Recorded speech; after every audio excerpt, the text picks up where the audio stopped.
hozirgi kunda ko'plab muhokamalarga sabab bo'layotgan tabriklash xizmatining patent qilinganligi va jigar nomining patent qilinmaganligi to'g'risida Kun.uz video chiqardi. Shu videoga yana ham oydinlik kiritmoqchiman. To'ppa-to'g'ri ma'lum bir sohani shu o'rinda tabriklash xizmatini ham himoya qilib qo'yishning imkoni yo'q. Ya'ni ma'lum bir sohani patentlab, bu sohada faqatgina men foydalanishim mumkin deyishni o'zi mantiqsiz va buni himoya qilib bo'lmaydi. Ikkinchisi, jigar nomini hali patent qilinganligi yoki qilinmaganligi to'g'risida aniq javob yo'q, chunki hali u jarayonda. Oxirgi qarorni Adliya vazirligini ekspertlari beradi. Bu hali ish yakunlangani yo'q. Endi biz ko'chada har kuni ko'plab brendlarni ishlatamiz. Dunyoga mashhur, O'zbekistonda mashhur bu brendlarni talaffuz qilamiz, muloqotda ishlatamiz. Bu brendlarning hammasi patent qilingan va bu patent qilingan brend degani muloqotda ishlatish mumkin emas degani emas.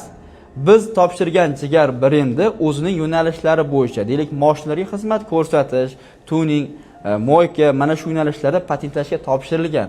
Bu degani faqatgina mana shu yo'nalishlarda agar patenti chiqqandan keyin hech kim biznes qilmasligi, ya'ni shu nomda biznesiga nom qo'ymasligi to'g'risida gap ketyapti, do'stlar.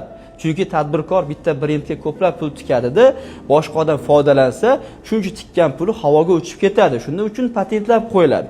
Bu degani muloqotga cheklov qo'yildi degani emas. Va Kun.uz nomi ham patent qilingan. Ya'ni o'zining yo'nalishlari bo'yicha patentlashda umumiy 45 ta kategoriya bor.